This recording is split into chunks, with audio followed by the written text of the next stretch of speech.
Hay quien sostiene que esta imagen es el Monte Rushmore de nuestra democracia, los 7 padres de la Constitución española del 78, un texto legal que, se quiera o no, y eso es un dato objetivo, es el más duradero en el tiempo de nuestra historia. Están a punto de cumplirse 4 décadas desde que los Jordi Solé Tura, Miquel Roca, Gregorio Peces Barba, José Pedro Pérez Llorca, Manuel Fraga Iribarne, Miguel Herrero y Rodríguez de Miñón y Gabriel Cisneros redactaron un texto que hoy vamos a analizar, sobre todo en lo que concierne a su futuro y que sigue sorprendiéndonos con algunas partes de su articulado que ni siquiera sabíamos que existían y que hoy están de plena vigencia. Ellos entrarán en la historia y otros hombres cuyo nombre no aparecerá en las enciclopedias, pero que dejan huella indeleble en aquellos que tuvimos la suerte de conocerlos. Hombres como que perfectísimamente podrían haber estado aquí como presentador o contertulio, porque en ambas facetas era magnífico en este programa. Hombres que representaban precisamente lo mejor de aquel consenso del 78. Hombres como Alejandro Curiel, al que vemos en la imagen, que conociéndolo seguramente nos hubiera dicho aquello de Gañán, aquí lo importante es llevarse bien, que incluso después tenemos que tomarnos un vino. Brindis a tu recuerdo, querido Alejandro, en el primer gran vía que se hace desde tu marcha. Hay grandes hombres en pequeños lugares y esos son los insustituibles. Muy buenas noches, días después del aniversario de la Carta Magna del los 39 años de la proclamación de la Constitución Española de 1978, vamos a analizar no el pasado, que bueno, que si nuestros contertulios lo tienen a bien, podremos hacerlo, pero sobre todo el futuro. Derogación, reforma, dejarla como está. En fin, ustedes tienen también la palabra para hablar de estos temas o de cualquier otro que les surja durante el programa. Ya saben que lo pueden hacer a través de nuestros perfiles en redes sociales, en nuestro perfil de Facebook, Ceuta Televisión, y el de Twitter, @CeutaTV. Y ahora pasamos sin más a presentarles a nuestros invitados en representación del Partido Popular, Carlos Rontomé, su vicesecretario general. Muy buenas noches. Hola, buenas noches. En representación del PSOE, un miembro de su ejecutiva, Antonio Gil. Buenas noches. Buenas noches. Y en representación de la coalición Caballa, su portavoz adjunto a la Asamblea, don Juan Luis Arostegui. Buenas noches. Buenas noches. Bueno, reforma constitucional, sí no es un tema que ahora abordaremos, pero sobre todo a los menos jóvenes de esta mesa. ¿Cómo recordáis aquel diciembre del 78, Juan Luis? Bueno, ¿cómo lo recuerdo? Aquel era un momento especialmente intenso y convulso en todos los sentidos, desde el punto de vista político, ¿no? Y claro, nada que ver con lo que pasa ahora. Entonces, el debate incluso trascendía, ¿no?, a lo que se puede entender hoy como un debate político. Estaba en la calle, estaba vivo, había un enfrentamiento claro y abierto entre todas las personas que de alguna manera participaban de lleno en la vida política, ¿no? Ya cuando dicen la Constitución fue un consenso, todo eso es verdad, pero la historia siempre se escribe con rasgos fundamentalmente de quien lo escribe, ¿no? Pero nunca suele ser como se cuenta, ¿no? Yo viví en aquella época con mucha tensión, ¿no? Y yo creo que la Constitución fue un mal apaño, un acuerdo de mínimo en una situación. Vamos, de hecho, a los 2 años hubo un golpe de Estado. Esto es así. La Constitución es un acuerdo que se hace con la escopeta en el cuello de los españoles. Esta es la verdad. Juan Luis Arostegui, ¿que tenía edad para votar entonces? Yo tenía edad para votar. ¿Y qué se votó? ¿O que votó 39 años después? Creo que podemos decirlo. Yo voté que no. De acuerdo. Antonio Gil, creo que también, no sé si tenía edad para votar en el 78, ¿qué recuerda y qué votó, claro? Bueno, yo por aquella época era joven, también con Juan Luis, éramos todos jóvenes, y un poco lo que te hace, viene de una dictadura, viene de una época oscura, donde la libertad de pensamiento no existe, donde tus acciones en ocasiones son recriminadas porque no se entienden, eres el reverde en tu trabajo, eres incluso el niñato, por pedir aquello que te parece justo, ¿no? Pero estamos en un sistema que uno no entendía muy bien, pero en el que te rebelabas, ¿no? Bueno, y tienes la oportunidad porque a un joven tienes inquietudes, tienes interés en saber la verdad, de dónde viene, qué es lo que está ocurriendo, y tienes la oportunidad de cambio. Y ese cambio lo aprovecha y vota que sí. Carlos Rontomé no tenía edad para votar entonces, tenía creo que 13 años por aquel entonces, pero bueno, sí entiendo que algún recuerdo de ese momento. Sí, tengo recuerdos el primer merchandising que se empezó a repartir, que eran unas pegatinas redondas con el día del referéndum, animando al referéndum, unas pegatinas redondas que iban repartiendo. Fue el primer merchandising así político que, claro, que nunca se había hecho. Y yo recuerdo que tenía un compañero, su padre era un cargo de la UCD allí en Madrid, y nos daba pegatinas y las íbamos repartiendo por la calle. Y las íbamos, ya tú con 13 años, y las íbamos pegando en los coches, en los escaparates, en fin, un poco en plan gamberro. Yo creo que era un poco por gamberrear.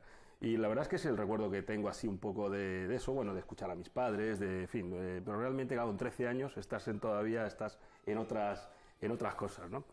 Lo único que sí te queda comentar antes de seguir es que la Constitución nuestra no es la más longeva, no es la más larga, solamente era comentar, no es la más larga de la de 1876, que duró 47 años, o sea que todavía nos quedan 8 años por delante, o sea que todavía tenemos un poco de recorrido para llegar a alcanzar esa longevidad, ¿no? Bueno, yo no es por zafarme, pero el 6 de diciembre del 78 creo que acaba de celebrar mi primer año de vida, sé que evidentemente no tenía derecho a voto. Has dado un dato ahora, Carlos, que yo nos quedan 47 años, nos quedan 7 años, 8 años, vamos a decirlo así, para superar a la Constitución más longeva. La pregunta es, ¿se llegará? ¿Habrá una nueva Constitución antes de 2025? 2024, perdón. Bueno, vamos a ver. Es que el debate de la Constitución, de verdad, es difícil. Se oye demasiadas cosas sin sentido, sin lógica y fuera de cualquier principio racional. Esta Constitución no es la del 78 ya. Ha sufrido 2 modificaciones. Luego es otra. ¿Qué significa? ¿Cuándo hablamos de la Constitución del 78? ¿Cuándo una Constitución deja de ser una Constitución y pasa a ser otra cosa? Las Constituciones, como todas las leyes, están sometidas a procesos dinámicos. Sería una tragedia.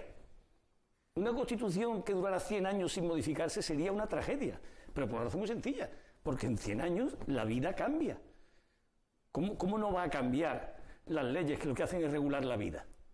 Es que es absurdo. Es que aquí estamos encastillados por culpa del Partido Popular fundamentalmente y de otros más, en que la Constitución parecen las tablas de Moisés, que claro, el debate al final se pervierte. Es que la Constitución no tiene que durar aquel texto ni 40, ni 20, ni 100. Lo que tiene que durar es el sistema político, tiene que durar el país, tiene que durar muchas cosas. La Constitución tiene que ser útil fundamentalmente. Es una norma. Las normas no son sagradas, cumplen una función, tienen una finalidad exclusivamente útil. Esta en concreto, ahora hablaremos a lo largo de se ha modificado 2 veces, pero por ejemplo la alemana 60, y no es peor, ni es mala, ni eso significa nada, significa que las sociedades funcionan con un criterio de normalidad, o sea, van adaptando sus leyes a la vida. España en 2017 se parece en algo a 1978.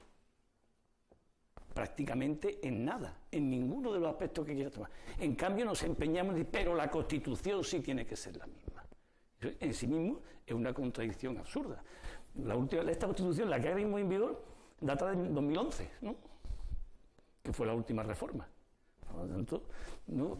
Eso de medir la Constitución en años me parece que ya introduce un elemento muy negativo en el debate.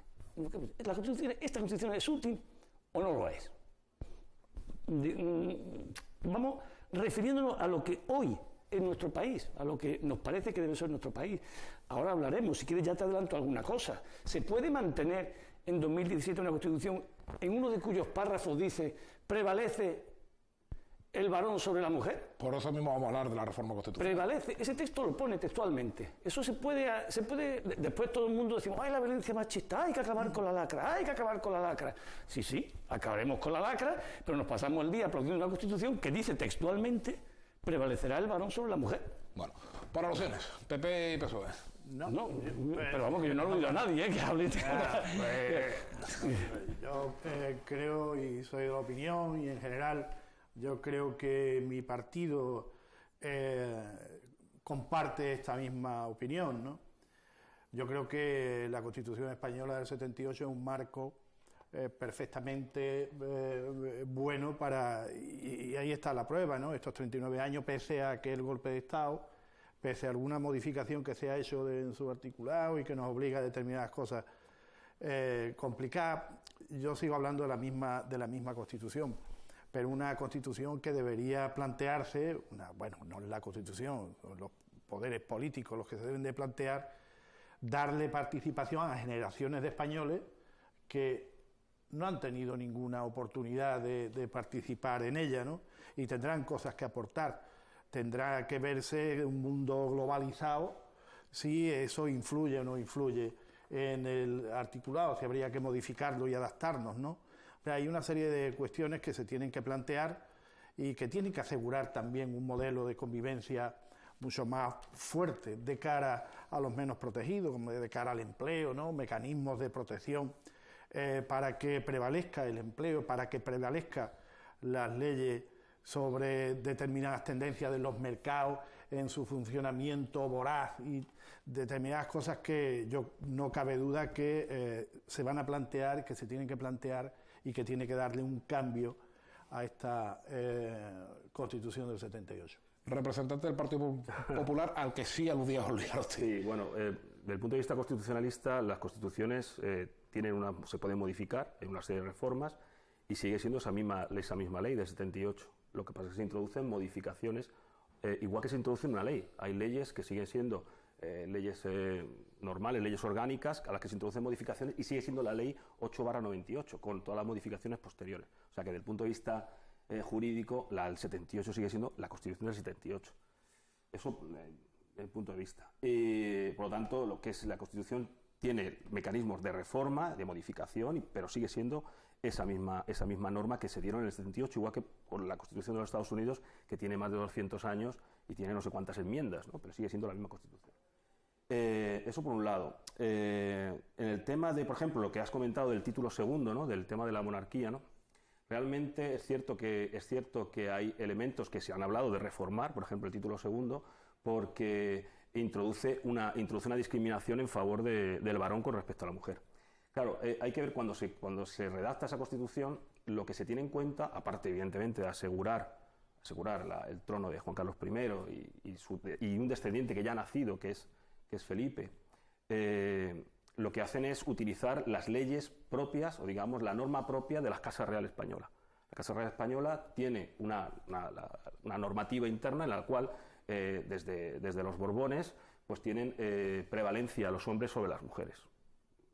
Luego hay una reforma, la ley sálica, que luego entra, que no entra, Fernando VII la deroga, en fin, ese follón que hubo y tal, que acabó en varias guerras carlistas, ¿no? Entonces, bueno, en ese momento se ajustaron a eso, por esas circunstancias. Claro, el problema de modificar ese título concreto es que está, digamos, en ese núcleo duro difícilmente reformable de la Constitución. O sea, sabéis que en la Constitución tiene digamos, las vías de reforma son dos. Una, digamos, que es la gravada, que es una reforma muy complicada, porque se exige 2/3, hay una serie de, un referéndum, etcétera, etcétera, y luego otra que es más fácil de reformar, que es como se han hecho las reformas que hasta ahora las dos que comentaba Juan Luis, ¿no?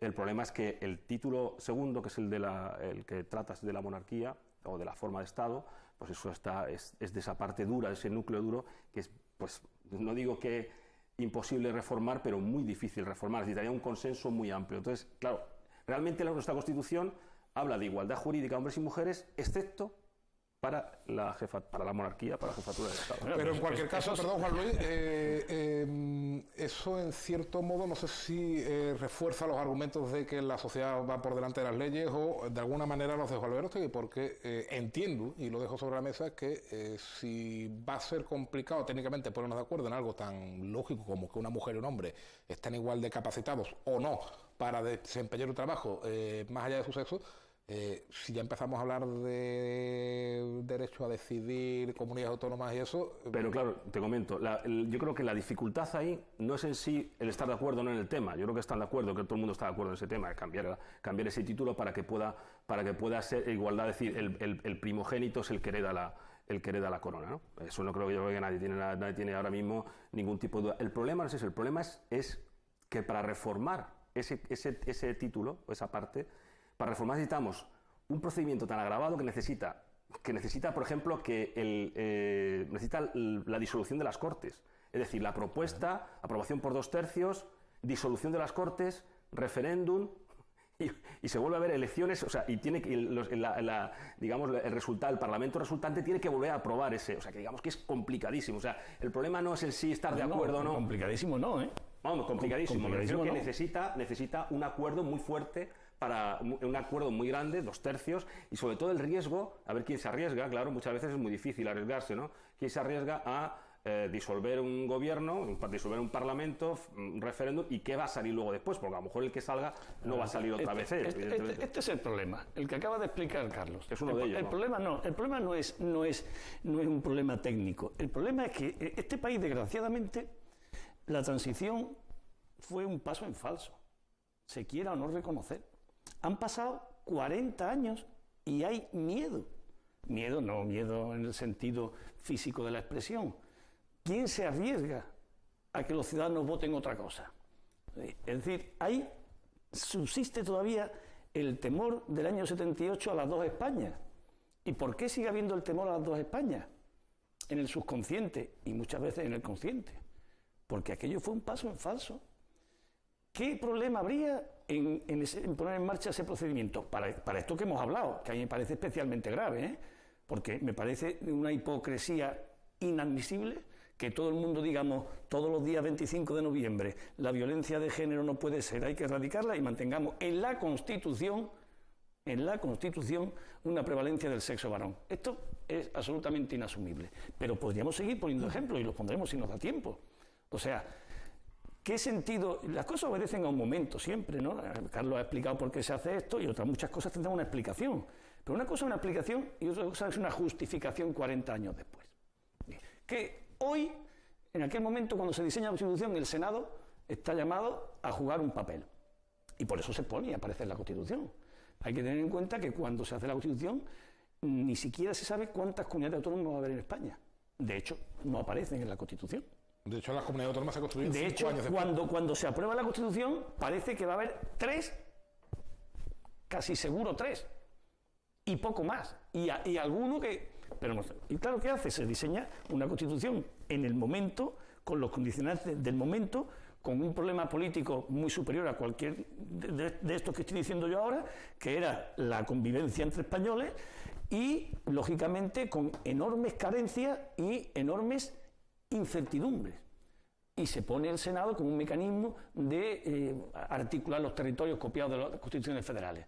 De 40 años el Senado es, todo el mundo lo sabe, una estupidez en España. No tiene utilidad ninguna, no vale para nada. Pero ahí está. ¿Por qué? Pues porque no nos atrevemos a cambiar la Constitución.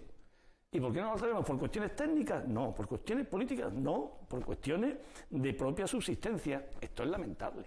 Yo creo que ya hay que sacudirse el alcanfor. España es otro país.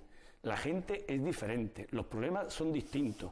Estamos en la Unión Europea. Ya no tenemos ni la peseta. Esto que a la gente no le da importancia es crucial. Y nosotros no, por ejemplo, no tenemos soberanía sobre nuestra política monetaria. Y eso no está, legalmente no aparece reflejado de ninguna manera, ¿no? O sea, se ha construido el Estado de la Autonomía a base de sentencias del Supremo, en base a pleitos, se han ido acuñando algunas cuestiones, pero tú ahora mismo preguntas si la Constitución española está definido lo que es una comunidad autónoma, y no lo está. No está en la Constitución las competencias que tiene, cuáles son competencias compartidas, cuáles son... No aparece. Aparecen unos límites negativos, pero no en positivo. Es decir, aquello es una Constitución hecha en el año 78, con la España saliendo de la dictadura en pie de guerra, en estado de nervios, como yo he dicho, con la escopeta de los militares en la nuca, y vamos a salir del paso.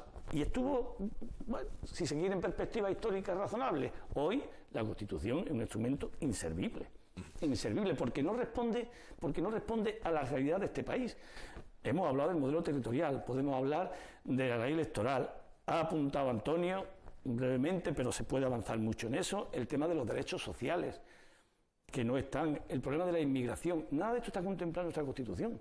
Y todo esto necesita un reflejo en la norma fundamental del país.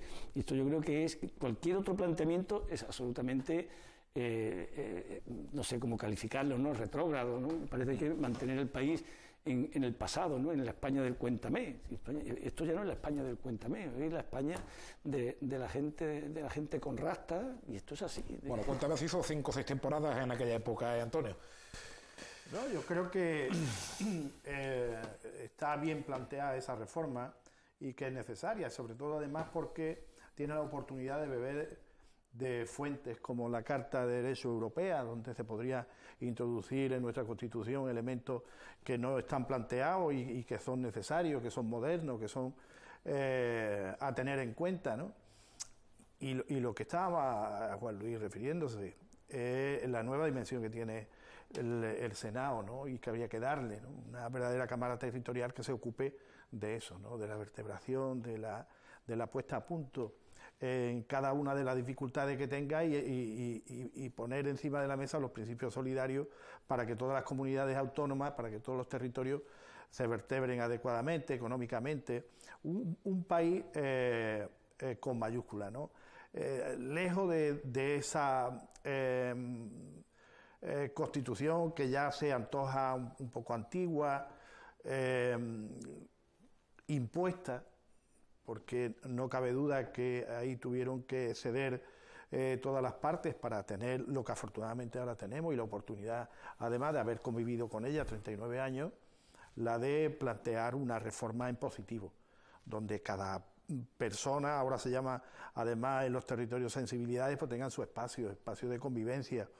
Yo creo que de una reforma a esta Constitución podemos salir todos beneficiosos. Carlos. Bueno, yo creo que todavía tiene, de hecho sigue funcionando, ¿no? Yo creo que sigue siendo un instrumento válido. Evidentemente, pues se pueden modificar algunas cuestiones, se pueden plantear, introducir nuevas vías o nuevas formas de entenderla, pero realmente yo creo que sigue siendo un texto perfectamente válido, ¿no? Entre otras cosas porque a pesar de que lo cuenta Juan Luis, que efectivamente pues hubo presiones y demás a la hora de redactarla y hubo que llegar a acuerdos, a pactos y acuerdos. Uno de ellos, por ejemplo, el de la organización territorial, que fue uno de los más difíciles, ¿no? Más allá del tema que comentaba Juan Luis, realmente el título octavo seguramente fue el más complicado, ¿no? Fue el más difícil de diseñar y de dejar abierto para que pudiera entrar diversas cosas y luego quedar al juego político, lo cual pues, nos ha llevado por desgracia, ¿no? Ese juego político donde ha ido acabando, ¿no? La Constitución del 31, por ejemplo, cerraba mucho más las competencias. La Constitución del 31, el tema territorial, lógicamente, cerraba estos del Estado y esto de las autonomías o de las regiones, ¿no? Porque era un Estado integral, ¿no? Entonces, bueno, pues el nuestro, por presiones de los nacionalistas, deja abiertas esas puertas, aparece el artículo 150 para poder seguir transfiriendo ahí, y eso es una de las cosas una de las dinámicas, a mí de luego a mí no me hace ninguna ilusión que reforme la Constitución para reforzar todavía más el papel de los nacionalismos en un Estado, ¿no? Pero bueno, sí, eso ya imagino que tendrán tiempo de discutirlo. A mí, ya te digo, a mí en ese sentido no me llama mucho la atención el tema de que se abra el melón constitucional para introducir todavía más, para darles un premio todavía más a esta gente, ¿no? Es que yo creo, vamos, Carlos, mira, al final vamos a terminar hablando de Cataluña, cosa que yo me había jurado a mí mismo no hacer cuando me he sentado aquí, pero vamos a ver. No conocemos más. Hombre, no, pero vamos a ver. Vamos a intentar argumentar, ¿no? Es decir, para darle a esta gente, a mí las personas que piensan distinto que nosotros en este caso, pero que además son compatriotas, merecen un respeto, me parece que, y es bueno hablar sin perder ese respeto a todo el mundo, ¿no? Quiero decir, es verdad que el título octavo pero tampoco es un caso excepcional de España. La organización del territorio es un elemento clave de la arquitectura de cualquier país. Esto es evidente y debe ser así, y es lógico que sea así.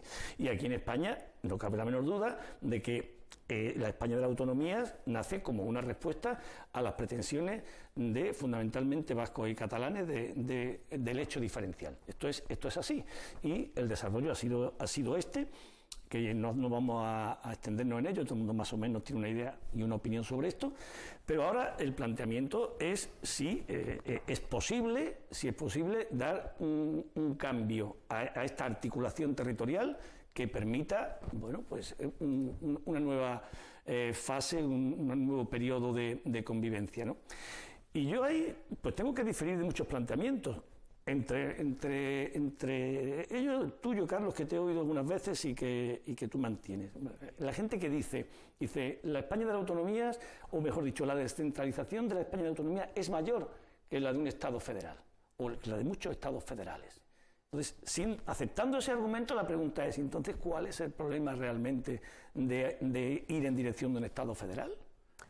Sí, porque son tres preguntas seguidas, pero la misma pregunta. Es decir, ¿un Estado federal significa que es más débil desde el punto de vista de compartir la esencia de la patria entre todos? ¿Lo es?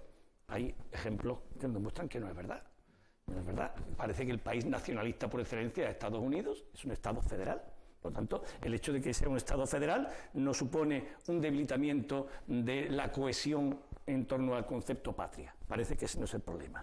El Estado federal funciona con relativa, digamos, agilidad y sin privilegio, como en modelos, ¿no? Claros. Por lo tanto, ¿cuál es la reticencia a admitir que España pudiera ser un Estado federal? Más allá de los demonios y los fantasmas del pasado, que es el problema que yo creo que sigue subsistiendo. Y aquí, cuando se habla de un Estado federal, enseguida se asocia la República y la guerra, y ya no se puede seguir hablando.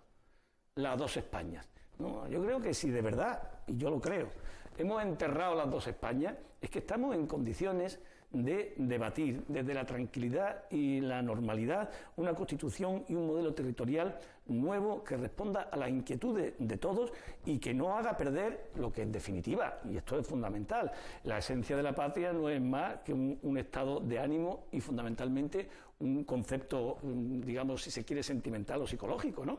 El resto, como bien dice Carlos y otras muchas personas, en España hay un gran nivel de descentralización.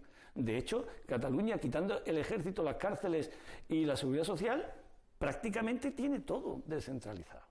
Entonces, no es un problema técnico. Yo creo que aquí estamos, yo diría que secuestrados por nuestro pasado, ¿no? Yo creo que España tiene que hacer ya un exorcismo, decir, bueno, esto se ha acabado. Entre otras cosas porque nadie con menos de 60 años ha votado la Constitución, ha tenido la ocasión de votarla. Esto sin entrar en el debate monarquía-república, porque entonces no hace otro programa. Claro, es un problema. Te comento una cosa. Bueno, cuando me refería a esta gente, no me refiero a los catalanes, me refiero a las élites nacionalistas que se han convertido en separatistas, en élites burguesas, y que han acabado en ese sentido. Aunque te parezca mal todo lo que hacen, con respeto, es mejor para todos. No, pero esa gente, para mí es esa gente, porque realmente nos han puesto en una situación bastante grave. Bueno, el tema del Estado federal. No hay ningún problema con el Estado federal. Me parecería estupendo. Yo firmo por un Estado federal, ahora mismo. El problema es que hay quien no quiere un Estado federal. ¿Quién no quiere un Estado federal? Los nacionalistas. Catalanes no quieren un Estado federal. Quieren un sistema asimétrico. Quieren un sistema asimétrico. Y en los nacionalistas vascos les pasa igual. No quieren un Estado federal. Un Estado federal supone la igualdad de todos los estados frente a la federación. La igualdad de todos los estados. El modelo norteamericano. Tienen dos senadores por cada... Es lo mismo. O sea, el Senado, que es la Cámara de Representación Territorial, tiene 2 senadores por estado. Y lo mismo vota Maine que el estado más enorme, más grande territorial o con más población. Claro, eso no lo quieren los catalanes, los nacionalistas catalanes. Voy a ser más porque no vaya a ser que luego se malinterprete. Esa afirmación no se quieren. No quieren ese. No quieren el sistema federal. No quieren el sistema federal. No lo quieren porque supone una igualdad jurídica y administrativa. Claro, ese es el problema. El problema es que ellos no quieren un Estado federal. Ellos quieren un Estado federal, como decía un invento que sacó los canadienses, federal asimétrico. Es decir, unas diferencias. Pues para eso, evidentemente, es el sistema que tenemos ahora mismo. Exactamente, las diferencias existen ahora mismo. Y ahora hablaremos. Espero que nos quede un huequecito en el programa para hablar de la Constitución de Ceuta y Melilla. Es que el Estado federal, por eso no existe el Estado. Por eso no hay interés por el Estado federal. ¿Qué dijo Jordi Pujol? El café para todos no. O sea, es decir, no quiere para todos igual. Tiene que haber una situación de diferencia. Esas declaraciones tienen más de 25 años. Bueno, vamos a ver. Ahora yo creo que hacemos afirmaciones. Ojalá, yo firmaba ahora mismo un Estado federal, porque supone refundar otra vez el sistema. Me parece estupendo. Un segundito, Juan Luis, creo que Antonio Gil quiere dar también su punto de vista sobre el Estado federal. Sí, yo creo que este país debe de caminar hacia un Estado federal. Yo creo que el federalismo es la solución de los problemas de este país que se vienen planteando, ¿no? Yo creo que eso es así, ¿no? Y si es verdad que se habla o se ha hablado de Estado asimétrico y de tal, pero él ha dicho algo que a mí no me gusta ni un pelo y que se utiliza mucho. es lo del melón. No se puede abrir el melón para darle satisfacción a los nacionalistas y no existe ese melón. Hombre, cuando me refiero al melón me refiero al proceso, existe, ¿no? Pero esa fruta continuamente la citáis en el Partido Popular. Ah, bien, yo lo... Sí. Bien. Coincidí en el tema de la fruta y a mí me parece que eso no debería ser así, porque lo que yo quiero decir con esto es que el peligro, las decisiones de la reforma, la posible reforma que se lleve a cabo en este país, la van a decidir el resto de los españoles, junto con ellos. Ese es el problema. Pero no le hemos preguntado a la gente. No es el problema. No le hemos preguntado a la gente. O sea, vamos a ver, estamos hablando de reforma constitucional, estamos hablando de elaborar, de tender hacia un sistema federal, que ya digo que yo por mí me parece estupendo. Y sin embargo no hemos preguntado a nadie. Cuando tú miras, no hemos hecho un referéndum, no hemos preguntado a la gente simplemente consultarles. Cuando tú miras el CIS, cuando tú miras los estudios del CIS, que digamos que es lo único que podemos utilizar como más o menos validez para ver qué opina la gente, la mayoría de la población española no quiere más autonomías, quiere volver a un sistema centralizado. Esa es la opinión de la mayoría de la población. Es decir, si vamos a... Claro, ese es el... No, un momento. No, hay elementos que sí. Es decir, vamos a preguntar. Primero vamos a preguntar. Y luego a lo mejor... Acaba Antonio Gil. A lo mejor nos sorprendemos. Acaba Antonio Gil, por favor. Es que hay elementos que sí, como es transversal para todo, como es la educación, en la sanidad, en la justicia, elementos, algunos que están transferidos y que la opinión, yo diría que mayoritaria, me voy a arriesgar, no tengo ninguna encuesta en relación a ese tema, no tengo ningún dato, pero a la mayoría de los españoles les gustaría que estas transferencias se le devolvieran al Estado, la educación, la sanidad, determinadas cuestiones. En eso sí coincide. Pero te digo, cuando tú preguntas a la gente en el CIS... Pero no, que no quieran una reforma. No que no quieran una reforma. Le preguntas qué opina del sistema autonómico. ¿Qué preferiría en un futuro? ¿Que se quede como está? ¿Que se modifique para más autonomía? ¿Para tener menos autonomía? ¿Un Estado centralizado otra vez? O incluso se le pregunta la posibilidad de que las regiones, las autonomías se puedan independizar. Y tenéis que verlos, porque además el CIS cada 4 meses hace eso, ese sondeo. Y entonces lo ves y vamos, no falla un sondeo en el que la gente no quiera mayoritariamente o volver a un Estado centralizado o que se quede como está o menos autonomía. Es decir, el hecho es una necesidad realmente la mayor descentralización, es una necesidad el Estado federal, es una necesidad de la ciudadanía. ¿O es una necesidad de los políticos o de los partidos políticos o de unas élites concretas en unas regiones concretas? Es decir, vamos a centrar un poco el tema porque parece que estamos hablando de darle la voz a la población y resulta que no empezamos por no saber realmente lo que quieren. Le vamos a imponer otro modelo federal. Pero Carlos, vamos, es que al final vamos a terminar discutiendo, pero vamos a ver, si precisamente gran parte del conflicto que hay en España desde los últimos meses es porque se ha negado la voz a los ciudadanos.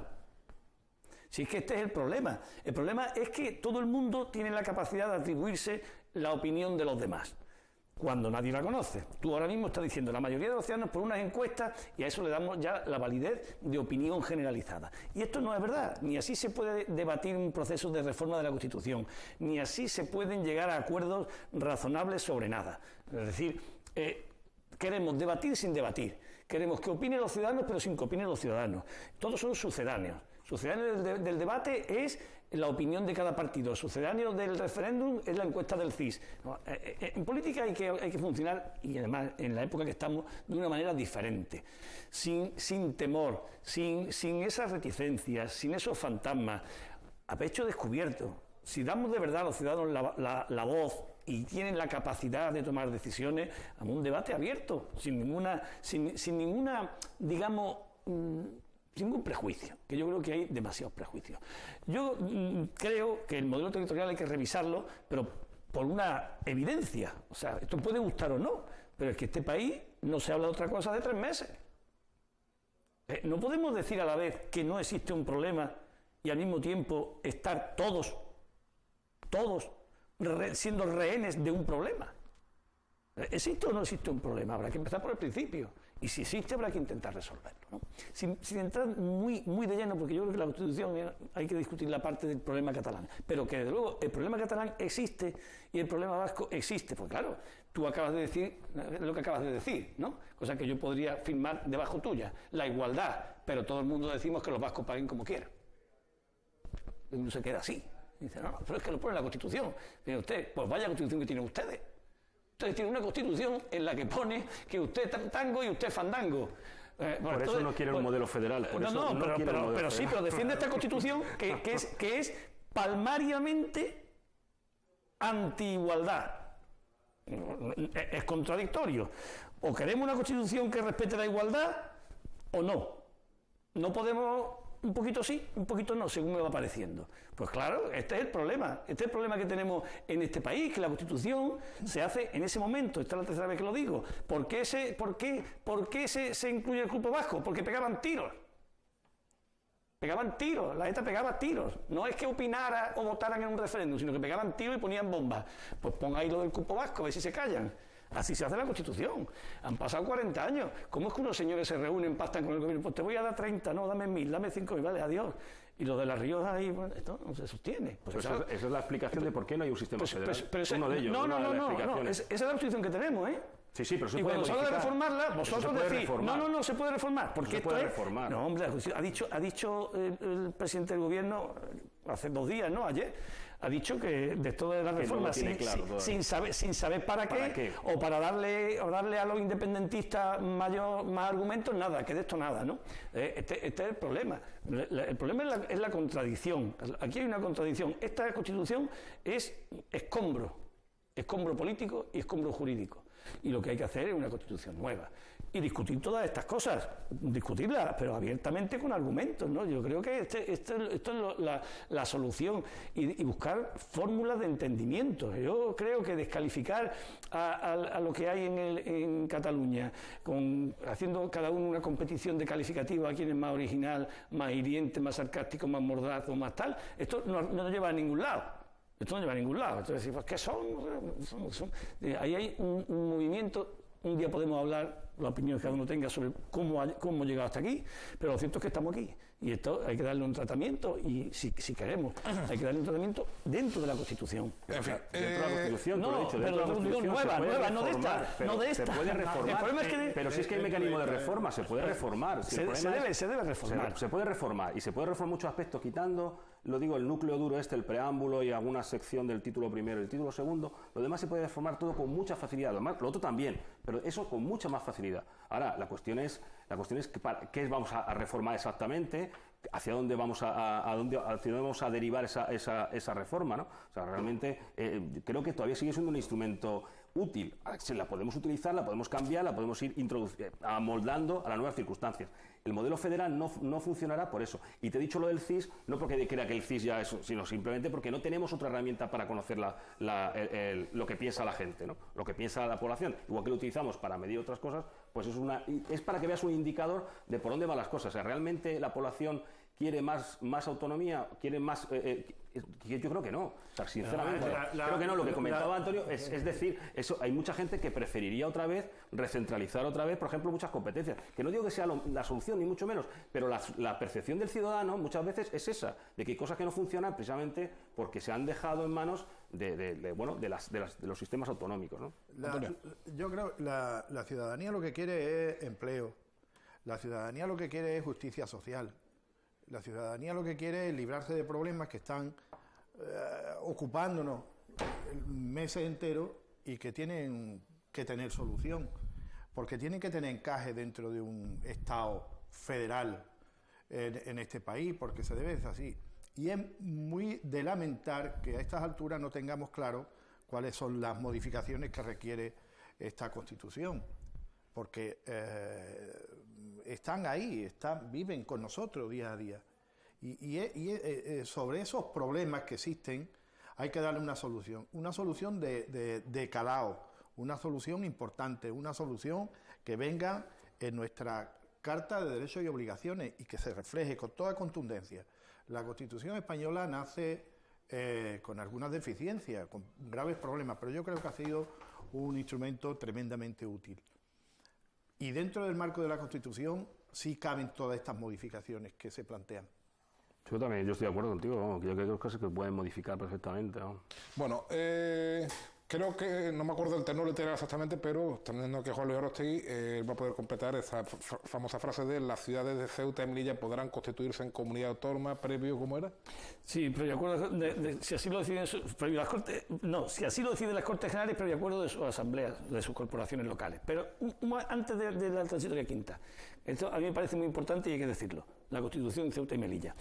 Aparte de la transitoria quinta, incumplida durante 39 años y que ahora hablaremos de ello, la Constitución española contiene la expresión más hiriente para esta ciudad que puede haber y está en el texto constitucional, en su artículo 68 y 69, cuando habla de las representantes en el Congreso de Ceuta y en el Senado de Ceuta y Melilla. Y dice textualmente: las poblaciones de Ceuta y Melilla estarán representadas por un diputado en el Congreso. Las poblaciones de Ceuta y Melilla. Y lo pone de manera expresa e intencionada. Toda la representación está vinculada a los territorios, incluida la de los cabildos insulares. Los cabildos insulares estarán representados. Y en cambio, cuando habla de Ceuta y Melilla, no dice Ceuta y Melilla estarán representadas, sino las poblaciones de Ceuta y Melilla, desvinculando la representatividad del territorio. Esto equivale a decir que la Constitución española no ampara de manera expresa la españolidad de Ceuta y Melilla, sino de sus poblaciones. Y esto a mí me parece terriblemente grave para esta ciudad. Lo que pasa es que aquí, quienes defienden la Constitución contra viento y marea, a pesar de las evidencias, hacen, para defender la Constitución y decir que la Constitución ampara Ceuta y Melilla, hacen un circunloquio argumental y dicen, bueno, vamos a ver, el artículo 2 dice que el territorio, la soberanía española el territorio es indisoluble. Como Ceuta está y es indisoluble, de ahí se deduce que esos son artilugios para engañarnos. Es decir, nosotros, Ceuta y Melilla, lo que debe exigir, si hay una reforma constitucional alguna vez, y si no deberíamos exigirlo, es que nuestra representación en las Cortes Generales esté vinculada al territorio. Estamos leyendo, perdón, Juan Luis, la circunscripción electoral en las provincias y las poblaciones de Ceuta y Melilla estarán representadas cada una de ellas por un diputado. La ley distribuirá al número total de diputados asignando la representación. La circunscripción electoral es la provincia. La circunscripción electoral es la provincia. Las poblaciones de Ceuta y Melilla estarán representadas por un Congreso, por un diputado, y el Senado por 2 senadores, ¿no? Esto a mí me parece, esto está puesto intencionadamente. Cuando se redacta la Constitución hay el problema, entonces Gibraltar era muy importante para España, hoy ya casi nadie le importa, pero en aquel momento Gibraltar era un objeto de preocupación generalizada, Gibraltar español.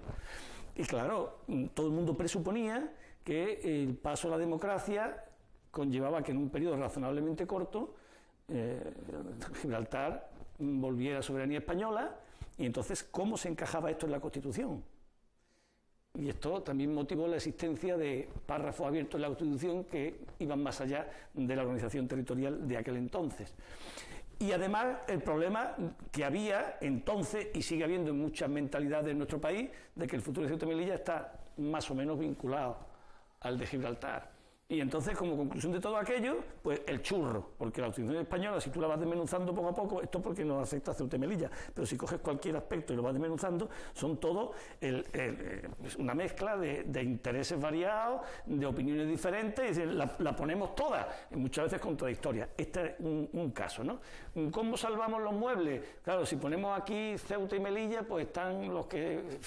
Recuerdo que en aquel entonces hasta Fraga y Iribarne dudaba de la españolidad de Ceuta y Melilla. Y claro, bueno, pues vamos a poner las poblaciones y así salvamos los muebles. Entonces esto habría que corregirlo algún día, sin entrar ya en lo de la transitoria quinta, que ahí no es que esté mal, hay problemas que no se ha querido cumplir. Pero en la Constitución, efectivamente, también deprisa y corriendo, esto es cierto, presume el PP, y en esto llevan razón, fue Margallo el que casi sin hacer la enmienda por escrito, que en Vox en el momento de la aprobación, oye, que Ceuta y Melilla se han quedado fuera, que esto como encaja y tal, entonces bueno, como en aquel momento ya lo importante era aprobarla, se mete la transitoria quinta, afortunadamente, y hay que reconocer eso como mérito, porque efectivamente eso sí que era un reconocimiento claro y expreso de que Ceuta y Melilla formaban parte del futuro Estado organizado en torno a la autonomía, en pie de igualdad con todo el mundo. Claro, el problema es que después lo que han hecho es no cumplirla, ¿no? 39 años de transitoriedad. Pero bueno, eso en ese sentido sí fue positivo. Pero a mí me preocupa enormemente esa expresión que de alguna manera lo que dice nuestra Constitución es que las poblaciones somos españolas, pero el territorio, Dios dirá. Eso me parece a mí una tragedia. Eso tiene que ver precisamente con el momento en el que se redacta, porque hay presiones. De hecho, por ejemplo, el que luego fuera ministro de Defensa, Narcís Serra, llegó a declarar un acto en el año 77 que, bueno, hizo unas declaraciones, están recogidas en el ABC, creo que es, diciendo que las poblaciones de Ceuta y Melilla son españolas, pero no sus territorios. Sí, sí. El Partido Socialista tiene esa idea. El Partido Socialista Andaluz exactamente igual. Rojas Marcos hablaba de lo mismo, de que las poblaciones no eran andaluzas, pero el territorio no. El Partido Comunista. El Partido Comunista. Pero eso es una idea transversal. Es verdad que la izquierda, digamos, lo expresaba con más vehemencia o con más claridad. Pero era transversal. Los únicos que no incurrieron en ningún tipo, ese tipo de fallo, digamos, o de idea, que era una idea muy común en la época. Sí, sí. Además, ten en cuenta que se habla de autodeterminación, de periodo de descolonización, las cosas, en fin, que ahora mismo nos producen un poco, dice, bueno, qué cosa más extraña, ¿no? Pues era el momento histórico, ¿no? El único que se mantiene así fuera de todo ese tema es la UCD. La única que, por eso Margallo está en la UCD en aquel momento, cuando Margallo está en la UCD, es diputado por Melilla, el de la UCD. Es la única que se mantiene fuera de esa línea. Pero los demás, efectivamente, tanto Fraga, que vincula el hecho, que vincula la solución del problema de Ceuta, digamos, solución del problema, el contencioso con Marruecos, con el tema de Gibraltar, que lo relaciona, tal y como ha hecho Hassan II, por cierto, anteriormente, esa vinculación entre las dos cuestiones, pero luego todo el arco de la izquierda, digamos, PSOE, Partido Socialista Andaluz, Partido Comunista, todos hablan siempre de poblaciones. Sí. Claro, esto está, claro, es lo que tú comentabas, igual que hay en ese momento de la redacción de la Constitución hay unas presiones determinadas, pues ahí también hay esa presión de que no quieren. Hay quien no quiere poner territorios, por ejemplo, la ley en lo que es cuando afecta al sistema electoral, pues dicen provincias y podrían haber puesto provincias y territorios de Ceuta y Melilla. No lo pone, evidentemente, para evitar. Claro. Para superar otro de los escollos que había. Es cierto que la Constitución se firma, se diseña en un momento histórico determinado, con un peligro de involución bastante fuerte, o sea, la involución está ahí, y hay una presión, o sea, que eso es una realidad. O sea, había un miedo, pero que era real. Pues pues estoy diciendo, claro, que la involución se observaba todo lo que decía cualquier coronel en un acto, en una jurabandera, porque todo el mundo estaba esperando a ver por dónde salía todo el mundo. Fue lo de la Operación Galaxia, que al final acabó en el 23F. Decía, hay un ruido de sables que es evidente que está ahí, y por lo tanto pesa. Y está ese interés. Está luego las dificultades, por ejemplo, de Ceuta y Melilla, el encaje de Ceuta y Melilla, y las presiones de Marruecos y las presiones de la izquierda, de la izquierda en general y de otros partidos, de Fraga también, de quitarse el problema de en medio. Digamos, llegan a decir que este problema no es un problema de los andaluces, llega a decir Rojas Marcos, ¿no? Es un problema del Estado, ¿no? O Alfonso Guerra, creo que fue. Bueno, en fin, digamos que está ese tema, está el tema de los nacionalismos que tiran cada uno en su línea para crear ese título octavo que les da pie a una cosa y la contraria. Y luego está la necesidad de mantener la monarquía, porque claro, es pasar la legitimidad de un régimen a otro. Entonces todo eso es lo que cuando se crea la Constitución es un momento histórico muy difícil, y se consigue hacer sin ruptura. Gracias a que esa Constitución es un puzzle, es cierto. Claro, es un puzzle. Ahora, te voy a decir, desde mi punto de vista, tiene muchos elementos que son muy válidos. Podemos reformar los que no están, o los que se han quedado desfasados, o los que se han superado, se pueden reformar, pero claro, para eso tiene que haber acuerdos, también exactamente en qué línea reformamos. Ahora mismo el elemento más grave de reforma, que nadie, porque por ejemplo lo del título segundo ya nadie se acuerda de eso, ¿no? Pero, no, sí se acuerda, bueno, me refiero en la opinión pública. Tú que tiras decís, la monarquía no está pasando por su mejor momento. Bueno, sigue siendo una de las instituciones mejor valoradas después de la Guardia no me Civil. refiero a valorada. Quiero decir que esto de que en el siglo XXI y en un país que dicen democrático el jefe del Estado sea heredado, la jefatura del Estado se herede. Pero ya, estaremos entrando en el debate de la forma del Estado. Esto de heredar la jefatura del Estado tiene mucha tela. Pues como en otras monarquías constitucionales, hay muchas en Europa. Dentro de algún tiempo, si queréis, hablamos de monarquía y república. Antonio. No, yo me reitero en la opinión que tengo, en la opinión que tiene mi partido, de llevar hacia adelante una reforma profunda dentro del marco de la Constitución y avanzar sobre el Estado federal. ¿Y en relación a Ceuta y Melilla? Y en relación a Ceuta y Melilla, cuanto antes en esa reforma, pues darle la naturalidad y la naturaleza que tiene real. Ceuta es un territorio español. Ceuta es España y por lo tanto eso nadie lo duda a esta altura, independientemente del contexto donde esto se haya dicho, donde no, eso es así. Sí es verdad que la Constitución española, por aquellas presiones, no lo recoge con toda la nitidez y deja esa parte ahí sin resolver, pero a estas alturas yo no creo que haya muchas opiniones por ahí distintas a esto, salvo a algunos independentistas que sí se han pronunciado en relación a este tema, ¿no? Y nos ven como unos bichos raros, pero yo creo que el resto del territorio nacional considera a Ceuta y Melilla como dos ciudades españolas, ¿no? De todas formas, sobre esa cuestión, sobre Ceuta y Melilla, aparte de que la Constitución habría que reformarla y borrar, como mínimo borrar esas expresiones tan lesivas para nuestros intereses, aquí hay otra cuestión, es que hemos dicho la transitoria quinta no se ha cumplido y por tanto ahora mismo Ceuta y Melilla, aunque la gente le duela cuando lo dicen otros, porque esto pasa siempre, son, como ha dicho Anguita, son entes raros y extraños actualmente. Esto es así, porque nuestra Constitución no prevé la existencia, el concepto ciudad autónoma no existe en nuestra Constitución. El artículo, creo recordar, 137, dice que el Estado en España, el Estado español, se articula en municipios, provincias y las comunidades autónomas que se constituyan. No hay concepto de ciudad autónoma.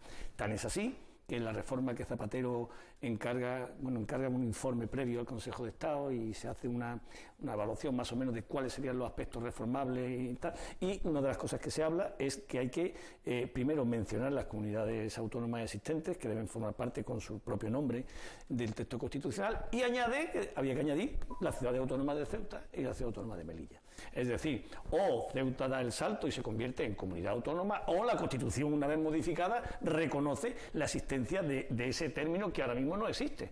Y entonces, si se opta por esta vía, sería que el Estado se organiza en municipios, provincias, ciudades autónomas y comunidades autónomas. Es una forma de darnos entrada en la Constitución. Ahora mismo estamos fuera de la Constitución.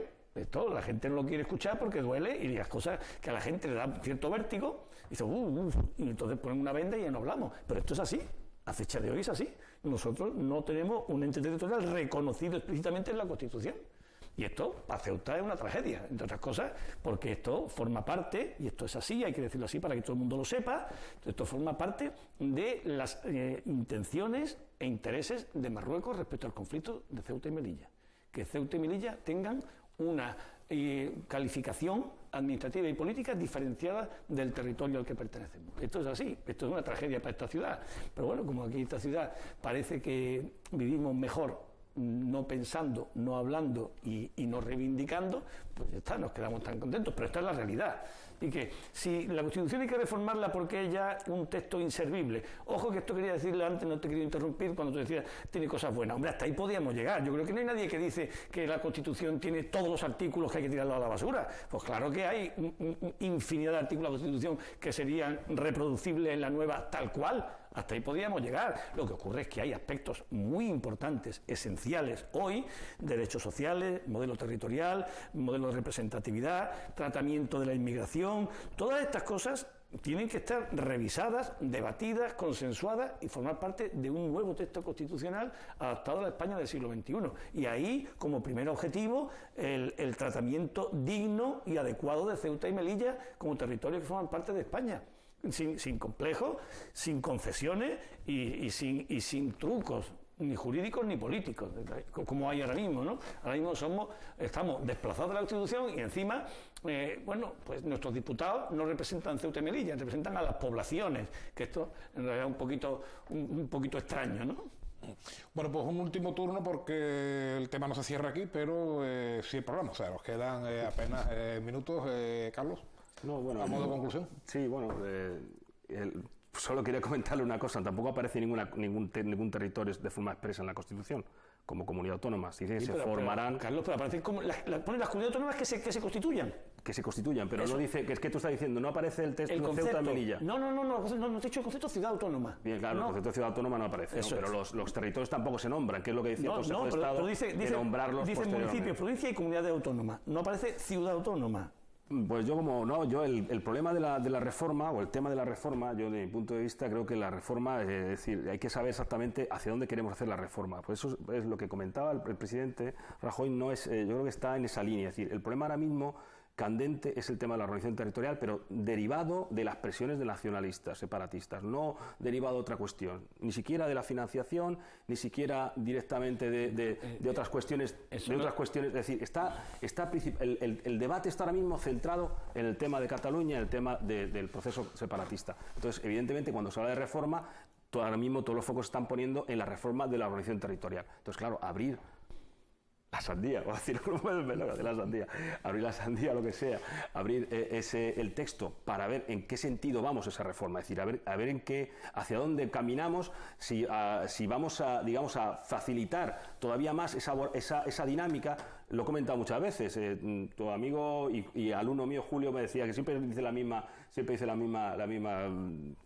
comparación, ¿no? Decía Mao que las revoluciones son como la bicicleta, cuando deja de pedalear se caen, ¿no? Pues los nacionalistas, el separatismo nacionalismo es exactamente igual. Tienen que seguir pedaleando, en el momento que dejan de pedalear se caen. O sea que si vamos a reformar la Constitución para darles más cabida todavía o darles más instrumentos para acabar en una secesión ya del todo, pues me parece que ese quizás no sea la idea. Entonces, claro, hablar en pleno proceso separatista de reformar la organización territorial, yo creo que hay que esperar un poco, que se templen un poco Sí, pero... por favor, estamos ya en la fase de conclusiones, Antonio. Sí, no, simplemente yo creo que este proceso que estamos viviendo en Cataluña ha demonizado un poco nuestra Constitución y parece que cualquier reforma ahora que se plantee está llamada a cederle a los nacionalistas algo, ¿no? Con lo que se contenten, aprovechar esa oportunidad. Cualquier reforma que se plantee, cualquier reforma tiene que llegar a un amplio consenso. Yo creo que el gobierno tiene la seguridad de que ese consenso lo tiene, de que esa mayoría la tiene, y por lo tanto no entiendo el miedo a eso. No entiendo el miedo a eso. Sabe que en este país hay mayoría suficiente como para que ninguna concesión de ese tipo se lleve a cabo. Y yo creo que eso tiene que ser suficiente garantía para el gobierno y iniciar un proceso de reforma como reclama la mayoría de los españoles que están en eso, ¿no? Hombre, al hilo, los ceutíes estamos llamados a querer que esa reforma se produzca cuanto antes, ¿no? Juan Luis Garostegui, en cuestión de segundos, que esto es más difícil que reformar la Constitución. No. Primero, hombre, es verdad que el ambiente ahora es un ambiente complicado, pero también es verdad que la reforma de la Constitución se viene planteando desde hace muchos años. Acabo de poner el ejemplo del año 2010 y 2011, cuando Zapatero habla de empezar a reformar la Constitución ya con documentos, porque la pretensión es anterior. Todo el mundo sabe, porque hay cosas muy llamativas. Hemos dicho el Senado, hemos dicho lo de la monarquía, la herencia, tal. Hay cosas, digamos, muy evidentes que venían reclamando una modificación de la Constitución. Pues esto se lleva hablando hace mucho tiempo y se lleva aparcando al mismo tiempo sin explicación. O explicación suficiente. Ahora el problema es el sentido de la oportunidad y el momento tal. En cualquier caso, el momento es el que es. Y los problemas de Cataluña y de las pretensiones del nacionalismo van a seguir ahí, sea cual sea el curso del acontecimiento. Por lo tanto, tampoco creo que eso sea un argumento para aparcar nuevamente la reforma de la Constitución. Yo creo que el aparcamiento empeora las cosas. ¿Por qué? Porque el tiempo sigue pasando, los problemas se van enquistando y la Constitución va envejeciendo todavía más. Ya es un zombi, dentro de nada pues ya no tendrá ni ese calificativo, ¿no? Pero hay otra cuestión. Cuando se habla de modificar la Constitución, parece que el subconsciente nos lleva al nacionalismo. Hay otras cosas muy importantes. Habrá que volver a cambiar el artículo 135, ¿no? Esa claudicación del Estado español ante los mercados en contra de los intereses de los ciudadanos, ¿no? Que nos dejaría... No, un momentito, no tenemos un momentito. No, es que tú te pareces al Viva. Espera un momentito, por favor. Es que ya estamos un segundo. Que nuestra Constitución diga que en el orden de preferencia y de prelación están antes atender a las necesidades e imposiciones de los mercados que al sufrimiento de los españoles, eso no se puede admitir. Vale. Dicho lo cual, aclaro dos cosas. Afortunadamente para el presidente de la ciudad no tengo intención de entrar en política, así que gracias a los tres por acompañarnos. Es que me calláis en todos lados, no me dejáis hablar en ninguna parte. Hemos dicho que solo había una cosa más complicada que una reforma constitucional, que era un turno de segundo de Juan Luis Ortega. Demostrado que era la misma. Juan Luis, gracias. Antonio, Carlos, a todos ustedes, muchas gracias y sean felices. Pero precisamente...